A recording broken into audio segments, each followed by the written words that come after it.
What's up, guys? cedh Wyoming here with you for the deck review of April's tournament. Garth One Eye. This is Russell Twist here. I'm doing a deck tech of the deck I ran for April's tournament, round 5. I went 1-4. So, not the best turnout of the deck, but I think that may have just been to certain mulligan conditions. I am still super excited to talk about this deck because Garth One Eye, man, the ability to make infinite black lotuses is awesome. That's the only reason why I wanted to play him this month. Kind of as a fringe bout. Definitely proved itself fringe. Anyways, we'll get into the deck. So let's get into the draw engines of the deck. It's a super easy to understand. The 5 that I wanted to choose. We are on Esper Sentinel. Very good and all cases, 1 drop white. If it's in your opening hand, it's almost the snap keep most of the time. Mystic Remora, same thing but for blue mana. Mystic Study, yeah, it's known. I don't need to talk about it. One Ring, this one is extra good in the deck because of a certain card that we are debuting, or not debuting, but heavy focusing on.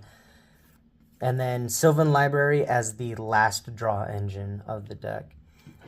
The next thing that we'll get into that I don't need to talk about much is the removal package.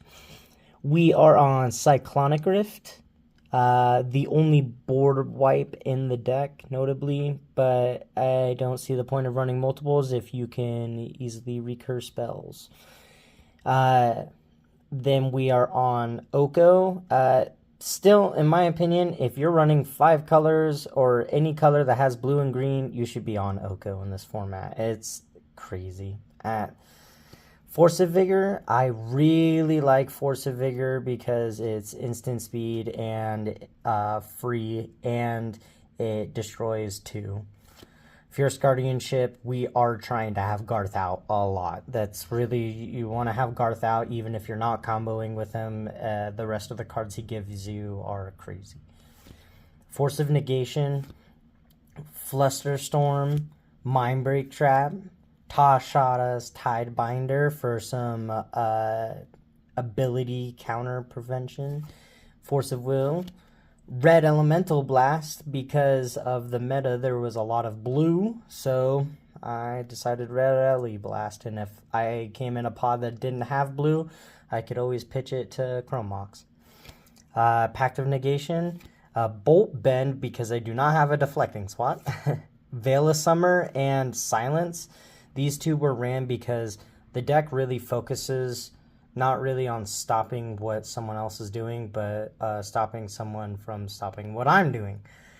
And those 2 were kind of the pick for that. I also, now I want to get into specifically the mana that I was running that did not care about comboing. You're going to be like, what, Russell, you're only running like 7 minutes? No, there's a lot of ramp in this deck, but these were the only ones that I didn't think that didn't interact much with combo potential. Gilded Lotus being the first one, you're going to be like, what? Why are you on Gilded Lotus? There's a card that I will talk about that will make it make a lot more sense. Simian Spirit Guide, no need to conversate much about it. It's just free red mana. Lotho was super good at making treasures, but did burn me in against the meta this time around. Going up against Ob did hurt. Mox Diamond being another artifact that just, because of its pitch condition, didn't necessarily see combo potential. And then Elvish Spirit Guide for the same reason as Cinnamon Spirit Guide. Also, we were only on one flash outlet, that being Born Upon the Wind. I could not find space before the tournament in the deck list to actually find space for Leyline and Valley Flood Caller. Now, let's get into the actual meat of the deck. How this deck wins is Displacer Kitten and a Haste Outlet. This deck is not necessarily based around getting Garth and Displacer Kitten for a win, but just getting Displacer Kitten and something that Displacer Kitten wins with. If you don't know, it's a 4-cost Cat Beast. 2/2, when you cast a non-creature spell, exile up to 1 target non-land permanent you control, then return it to the battlefield under its owner's control. Now, does that Gilded Lotus make a lot more sense? Yeah, it's very easy to storm off in this deck. Deadeye Navigator is another option to specifically combo with Garth if you can still get a haste outlet. The actual instruction behind... Oop! Made you guys shake. Earthquake. The way you guys actually win with this deck on the breakdown is use Displacer Kitten or Deadeye Navigator and a haste outlet with Garth One-Eye. You tap a Garth One-Eye to choose Black Lotus. You cast Black Lotus, and either with Displacer Kitten, you blink it, or you play the Black Lotus and sacrifice it for 3 blue to blink Garth with Deadeye Navigator, resetting his once option, allowing you to net either 3 mana with Displacer Kitten or 1 mana per instance with Deadeye Navigator to generate infinite Black Lotuses, which is the whole meme of this deck. I got to do it once. That's where that 1 win came from, and I'm happy about it. Notably, the end-all is using Garth himself to cast a copy of Brain Geyser, X equals infinity, targeting any player. Brain Geyser is one of the other options, and it costs X and 2 blue. Target player draws X cards. Notably, also having Disenchant and Terror as good removal options on Garth makes Garth really good for the toolbox option. Shivan Dragon was never cast a single time. Regrowth is also a very good one, as it allows you to loop a lot of cards in your graveyard. Maybe get an Underworld Breach back in your hand that you failed to get out last time. And other than that, let's get into notably the haste outlets. So the haste outlets we were on were Rising of the Day, being really good for all the red mana we make in our chosen rituals. Temur Ascendancy, being very good at a pitch card to Force of Will, Chrome Mox, and Force of Negation, and also Force of Nature, the green one. Also being the good option that after you play it out, it also helps with the Feybarrel Elder that is in the deck for extra colored pips. Then we were also on 1,000 Year Elixir as a colorless option to jam out after a bunch of red mana, because this deck can make a lot of red mana really fast. And then Skateboard is a very specific one, because it allows you to, not with Deadeye Navigator outside of making Infinite Storm, it does do that with Deadeye Navigator, but without Deadeye Navigator and with Displacer Kitten, still allows you to net 2 mana through every single interaction.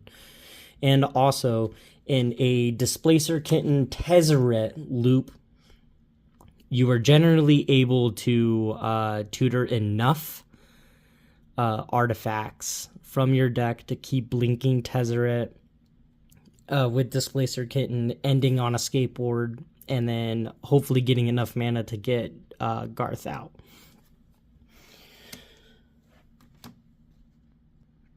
Another really quick thing that I wanted to go over with you guys before we get into the other wins of the deck outside of the haste outlets is Agatha's Soul Cauldron, a Notion Thief, and a Cursed Mirror was a very specific one because I knew that someone else was running multiple really good creatures that interacted with my deck as well. I won't reveal who that player was. Notion Thief because there were a lot of people trying to jam a crap ton of cards, especially there was a few blue-red decks that were just trying to draw like crazy. And Agatha's Soul Cauldron as a potential to recycle activated abilities from my own graveyard onto Garth and or deal with opponents' graveyards. We were also on 2 MDFCs, that being Sink into Stupor and Bala Ged Recovery, because Bala Ged Recovery is, in my opinion, worth the enters tapped because it can recur any card in your deck. And Sink into Stupor because it can enter untapped or be a 3-mana, essentially, counterspell. Now, almost everything else that I go over with you guys is involving Displacer Kitten and without Garth. We have the Elite Interceptor combo where you constantly use the sorcery to untap Fabro Elder or Savala to make infinite mana, obviously when either are big enough, and then using Displacer Kitten to blink Interceptor to reset the prepared mechanic. By doing this, you can, without haste, draw through the entire deck to get haste to win with Garth. The other options, because this deck makes Infinite Storm really easy, we are also on Vivi as another mana source as well. Notably can byproduct kill with Infinite Storm.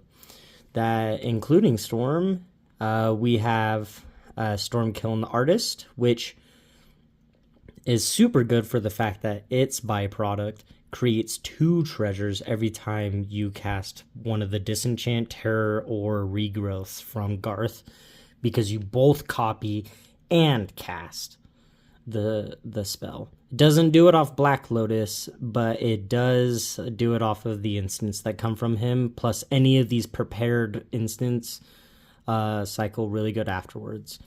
And Craft with Pride and Displacer Kitten create Infinite Storm by itself, but with something like a Stormkiln Artist out, it can generate you infinite colored mana to jam out a Garth. And outside of that, the other ones are, I'm going to go back to this Tezzeret pile here. Like I said before, you can use Tezzeret to tutor your 0 drops over and over with a Displacer Kitten out to get to a haste outlet and usually enough mana to get Garth out and equip it. So Tezzeret is not only a really good card to see in an opening hand with Displacer Kitten, but it's really good on its own because it's good synergy with both the One Ring and Soul Ring and Mana Vault. Eternal Witness and Lion's Eye Diamond and Displacer Kitten allow you to loop any non-creature spell in your graveyard and generate Infinite Storm. And Teferi and any 0 or 1 drop artifact that can generate you infinite or can generate you net positive mana or no mana, can draw you the entire deck with Displacer Kitten. by abusing this -3 ability. Notably, the Teferi Kitten combo is the strongest in the deck because its byproduct is silencing your opponents.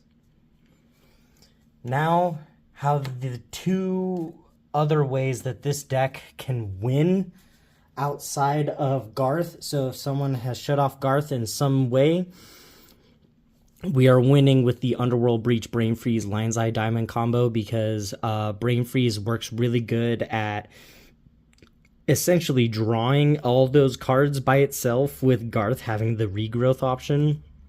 Lion's Eye Diamond also being very good at overlapping with combos, with Displacer Kitten being a 0-drop, and Underworld Breach also taking really good advantage at reusing the spells. Aetherflux Reservoir, Bolus's Citadel, and Sensei's Top. Now, I was on this combo because of the Bolus's Citadel. If you guys don't know, it is a 3-cost and 3 black legendary artifact. You can look at the top card of your library at any time, and you can pay life rather than pay mana for spells you cast from the top of your library. And then it also has some weird thing for tapping, sacking 10 things and doing 10 damage and gaining 10 life. But notably, it and Sensei's Divining Top allow you to pay as much life as you want to draw the deck, and Aetherflux Reservoir allows you to gain exponential life back. This combo is really good at jamming a Citadel by itself and easily finding the other two pieces. Now, I do think after running the combo that it would be worth it to swap these 3 out for an Ad Nauseam and 2 other interaction spells. Now, with that being said, we're going to get into the real bones of the deck. Outside of winning, this is just all the gas that the deck has. Kind of one of the most favorite piles of gas, like just press the gas button piles that I've made.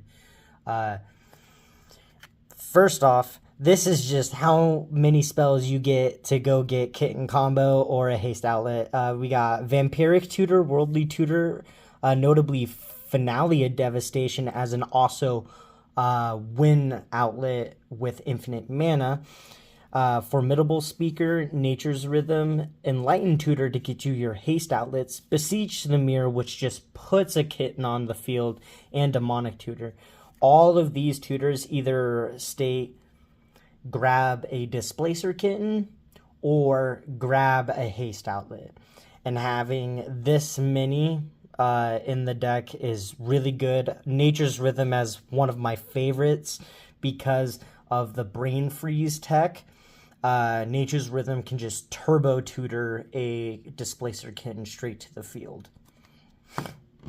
Now, we're going to go over the mana rocks that notably go with the Teferi combo overlap. Outside of Arcane Signet and Felwar Stone, we're on Lotus Petal. You do not use the mana from Lotus Petal in the combo. You just play Lotus Petal and then bounce Lotus Petal. Soul Ring, you tap Soul Ring in between each loop to generate 1 net positive colorless mana. Allows you to play any amount of colorless mana rocks to generate the mana to win the game off of drawing the whole deck with Teferi. Chrome Mox, you do not pitch until you are ready to combo off. Mana Vault does it the same thing with Soul Ring, except you produce 2 each time. Also really good overlap with the Tezzeret. And Mox Amber as another 0-drop artifact that you just run generally because you want to get Garth out.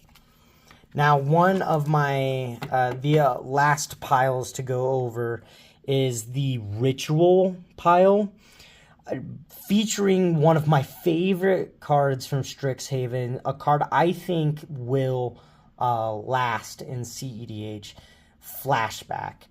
Now, the cool thing about Flashback is it and red rituals produce way too much red mana. You get so much. It's super easy to just dump it into something.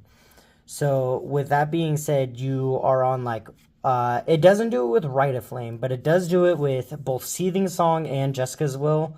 All you do is play Jessica's Will, make a bunch of red mana, use the one red to flashback Jessica's Will, play Jessica's Will again, make a bunch of red mana. Same thing with Seething Song.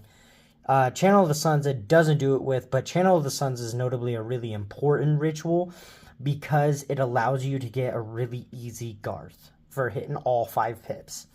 Rite of Flame is really good at enabling mana rocks in the deck out on turn 1 and or other utility things, like such as a turn 2 VV. Dark Ritual for the Bolas's Citadel and Cabal Ritual for the Bolas's Citadel. Now, with that being said, this deck was super good at jamming a win, but resolving a win was very difficult to do. And that's why I said I would swap the Aetherflux combo out for Ad Nauseam, because those 2 extra slots for interaction would just help the consistency of getting the combo off. But I think without those 2, there was too much interaction for me to face in the general phase of how slow executing the combo is. That's why I think if you're going to focus a Displacer Kitten combo deck, going 5 color with it may not be the generic answer, because obviously if you go 5 color Displacer Kitten, you there's no reason why you shouldn't run Garth. But that's why it's fringe, because Garth does not meet up to standards with other 5 color commanders in the format, like cedh being really hard to interact with. Cedh just shines over top Garth in every instance. So if you're gonna play Displacer Kitten as your focus in a deck, you should focus it on lowering the colors required, like Grixis or just red blue or something blue white. Like Tivit is way better with the Displacer Kitten focus than Garth is. That's all I'll say. Now, before we get into some test hands, though, to go over the deck, I do want to do a slow run-through of the lands I was on. We were beautiful Galaxy Plains, my Chocobo Island, oop, an upside-down Urza Saga. That's where the chaos comes from. Windswept Heath, Ancient Tomb, Forest, oop, Polluted Delta, Taiga, Wooded Foothills, City of Brass, Starting Town, Flooded Strand, Talon Gates of Madara, Bouldercraft Pathway, Breeding Pool, Otawara, Steam Vents, Command Tower, Hollowed Fountain, Plaza of Heroes, my beautiful proxy Badlands, Exotic Orchard, Swamp, Savannah, Multiversal Passage, and Watery Grave. Alright, let's see you guys in the test hands. Alright, we're in it with some test hands. We're going to shuffle a bunch and talk about it. So, going into those first couple rounds, I was really happy with how the deck was playing. It felt really natural playing this deck.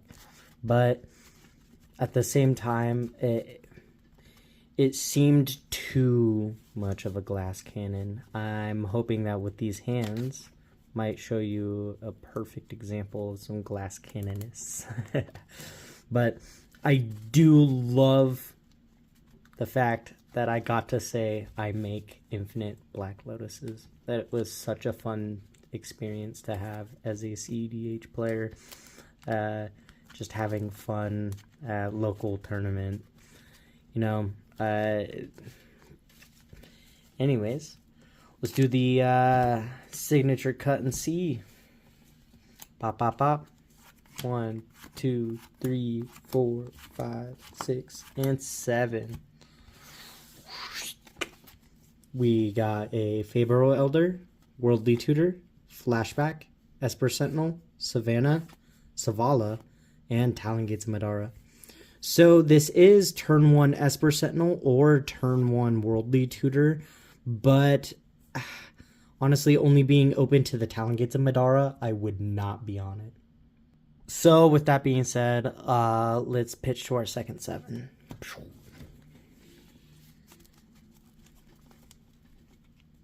Now, cool thing that I did notice about this deck, despite it underperforming for me this tournament, is that putting together a combo feels super easy if you know all of the cards.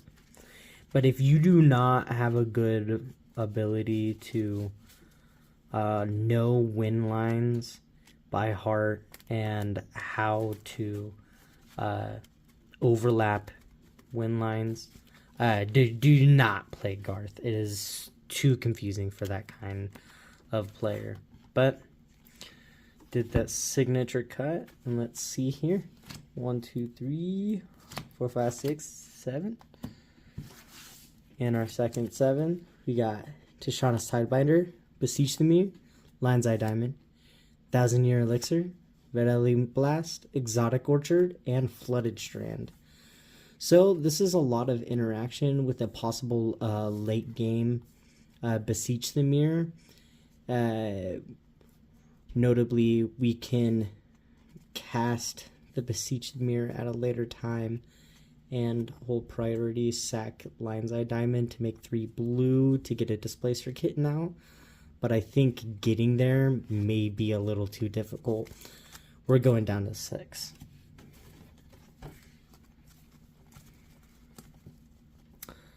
Outside of that, you know, the one thing that was really difficult playing the deck was consistently generating those 5 colored pips to get Garth out. Like, to execute the combo is something like 5 for Garth, 3 for the haste outlet, and then 4 for Kitten. So 13 mana, I believe. No.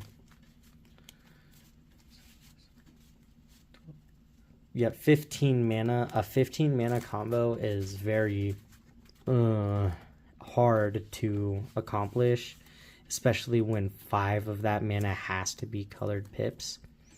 So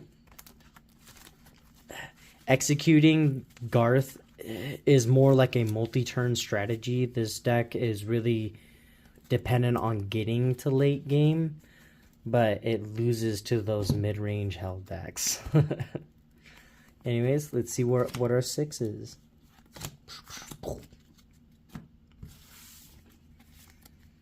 We got Gilded Lotus, Exotic Orchard, Savannah, Watery Grave, Teferi, Nature's Rhythm, and Bolt Bent.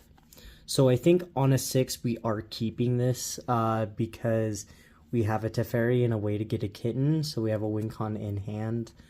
And so we have a late game strategy, and I think pitching the Gilded Lotus is a good option in this case. Let's put it down and play out a few turns. Alright, we'll play it as we are seat 1 in a 4-pod. So we will draw for turn. We get a Fellwar Stone. We do a simple Watery Grave and pass. We'll move into our turn 2. We see a Force of Will, so we have good interaction backup. We would then play an Exotic Orchard and get that Fellwar Stone down. And then we would see what our turn 3 looks like. Pop, pop, pop. We get a Swamp. Probably seeing a good pet into the Savannah to start opening up our colors. We would then keep up the hard cast bolt bend. Generally, maybe survive, go to turn 4. We get a breeding pool. We have the option to both jam a Kinnan to, I mean, not a Kinnan, a Garth.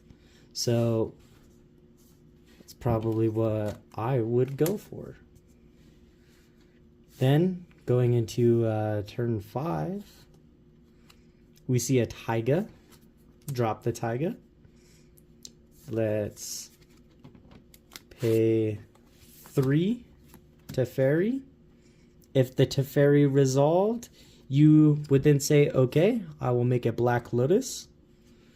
Tap the Black Lotus, and these 3 to Nature's Rhythm for X equals 4.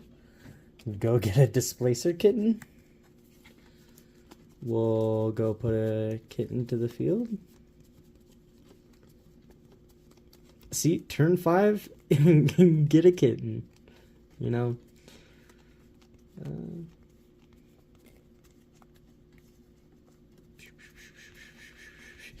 Dang, did the deck punish me that much? Wanted it on the bottom. We'll do that. Do a few shuffles and see what happens on turn 6.